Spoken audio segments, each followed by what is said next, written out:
এখন অনেক ভোর, আর এই মুহূর্তে যে গল্পটা আমি তোমাদেরকে শোনাবো সেটাও একটা বাচ্চা মেয়ের গল্প। গল্পটা কলকাতার গল্প, আর সেটা ঘটেছে রিসেন্টলি। অনেকদিন পর আমার রাহুলের সঙ্গে দেখা হয়েছিল, সমুদ্রগড়ের রাহুল, যে আমার চ্যানেলে অনেক গল্প দিয়েছে, আর সেই গল্পগুলো সবকটাই খুব মিস্টেরিয়াস গল্প। আপনারাও শুনুন, আপনারাই বিচার করবেন যে এই যে মানুষের মধ্যে, মানুষের শরীরের মধ্যে অন্য কোনো আত্মার অনুপ্রবেশ এবং তার কাণ্ড কারখানা, তো সেটাই শুনবো আজকে। তো চলুন গল্পে ঢুকে পড়ি। আমি জায়গার নাম উল্লেখ না করেই বলছি।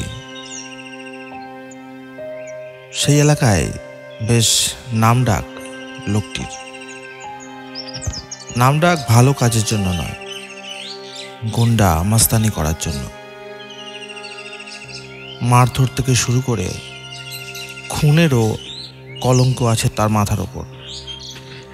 এত বড় মাস্তান সে। তো সেই মাস্তানি করতে করতেই আর একটা অদ্ভুত কাণ্ড করে বসলো।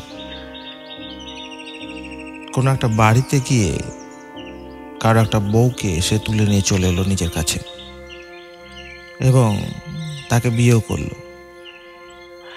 বিয়ে করার পর সে নিজেও চেঞ্জ হয়ে গেল এবং তার পরিবারও চেঞ্জ হয়ে গেল। সে সংসারী হয়ে উঠল। কয়েক বছর পর তার ঘরে একটা কন্যা সন্তানের জন্ম হলো।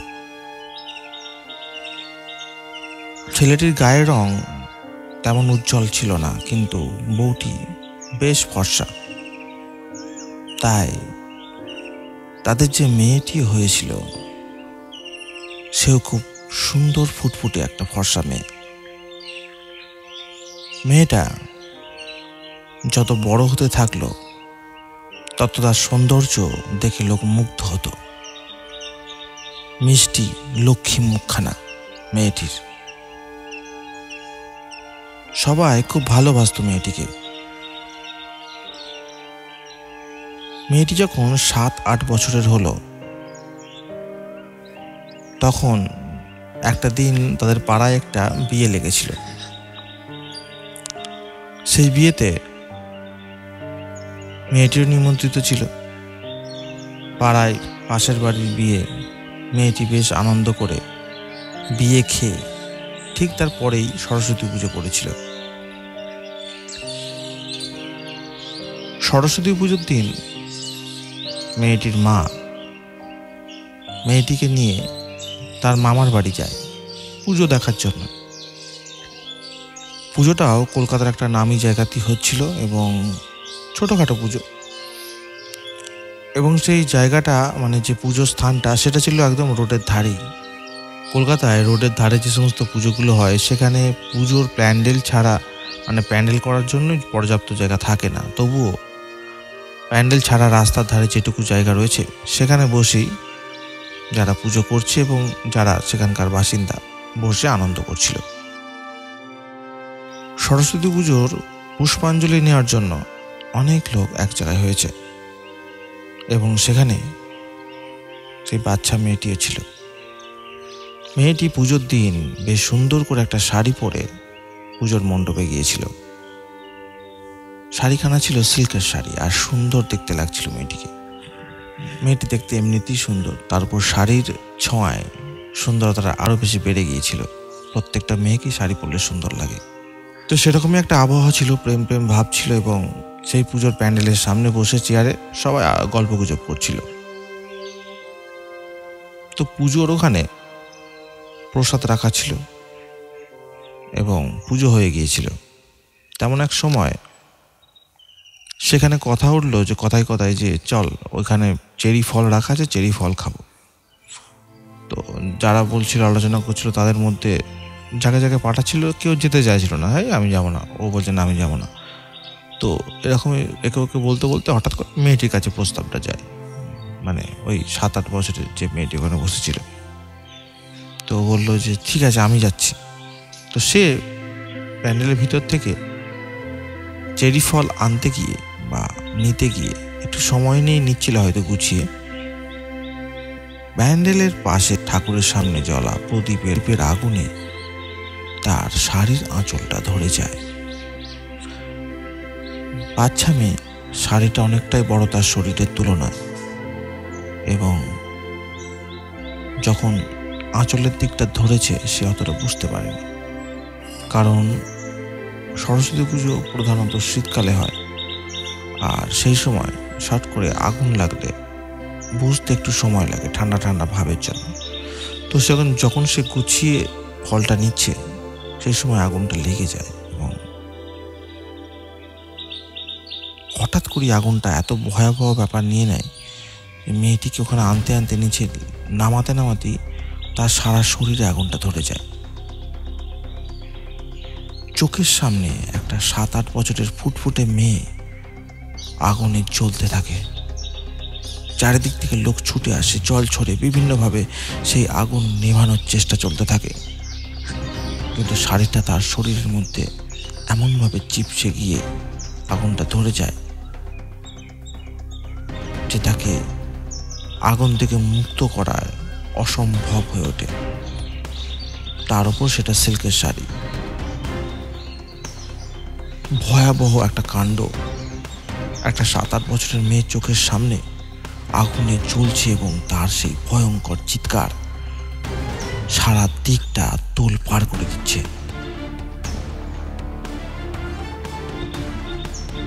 অবশেষে তাকে কোনো রকম ভাবে হাসপাতালে নিয়ে যাওয়া হয়, কিন্তু ততক্ষণ প্রায় তার শরীরের 80% পুড়ে গেছে। একটা অদ্ভুত ব্যাপার, মেয়েটির সারা শরীর পুড়ে বিভৎস হয়ে গেছে, কিন্তু তার মুখখানা তখনও আস্ত ছিল। আগুনের কোনো ছোঁয়ায় সেই মুখকে ধরতে পারেনি। একটা সুন্দর শরীর কয়েক মিনিটের মধ্যে বিভৎস একটা রূপে পরিণত হয়। হাসপাতালে কয়েক ঘন্টাই মাত্র বেঁচে ছিল মেয়েটি। তারপর শেষ নিঃশ্বাস ত্যাগ।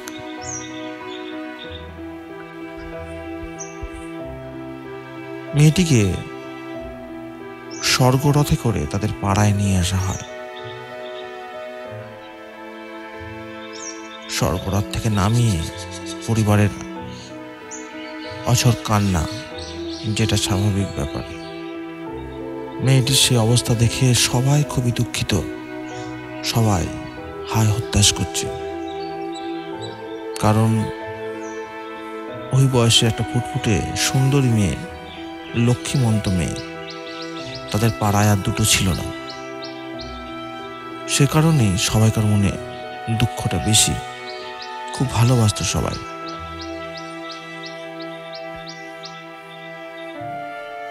মেয়েটিকে যখন বাড়ির লোকের সঙ্গে দেখা করিয়ে আবার স্বর্গরথে তোলা হলো,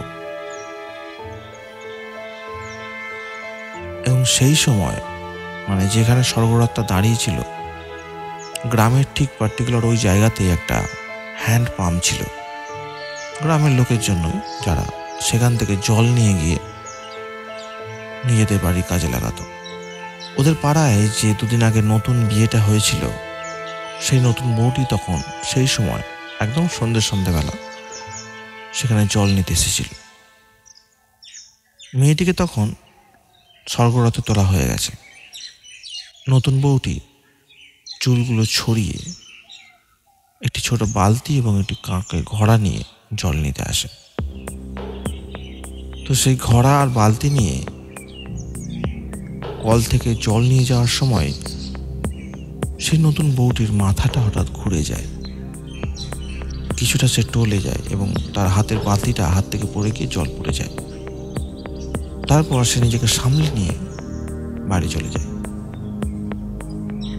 এই ঘটনার পর থেকেই ওই নতুন বউটির অস্বাভাবিক আচরণ শুরু হয়। ততক্ষণে এদিকে মেয়েটির লাশ নিয়ে গিয়ে শ্মশানে পুড়িয়ে দিয়ে তার শেষকৃত্য যা করা সব কমপ্লিট হয়ে গেছে। কিন্তু নতুন বউটির একটা নতুন সমস্যা শুরু হয়ে গেল। অস্বাভাবিক আচরণ বলতে হঠাৎ করে একটু ক্ষমতাশালী হয়ে যাওয়া, হঠাৎ করে তার কথার স্বর পাল্টে যাওয়া, তার চালচলন পাল্টে যাওয়া, তার খাওয়া দাওয়া পাল্টে যাওয়া, সবসময় ঝিম মেরে বসে থাকা, হঠাৎ করে উত্তেজিত হয়ে গিয়ে কোনো একটা জিনিস ভাঙচুর করা, রাত্রিবেলা শুয়ে থাকতে থাকতে হঠাৎ করে দেখা যাচ্ছে সে বীভৎস মুখ নিয়ে উঠে একটা অন্যরকম কায়দায় বসে রয়েছে বিছানার ওপর। মুখ চোখে তার মানুষের মতো কিছু নেই, যেন একটা শয়তান তার মুখের উপরে চড়াও হয়েছে। এই সমস্ত কাণ্ড কারখানা বাড়ির লোক বেশি দিন সহ্য করতে পারল না। সেটা দেখি তারা বুঝতে পারে যে এটা কোনো ডাক্তারি কর্ম নয়। তো তারা ডিরেক্টলি বউটিকে নিয়ে একজন ওঝার কাছে যায়। ভূত ঝাড়াবার ওঝা।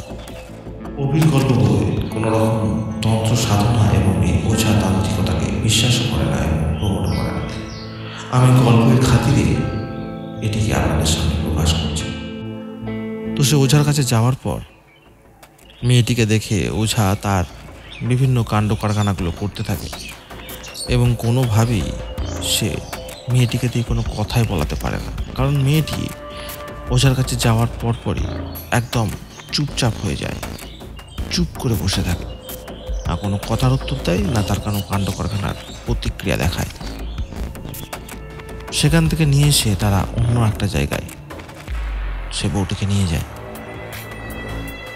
কিন্তু বউটি সেই রকমই চুপচাপ বসে থাকে।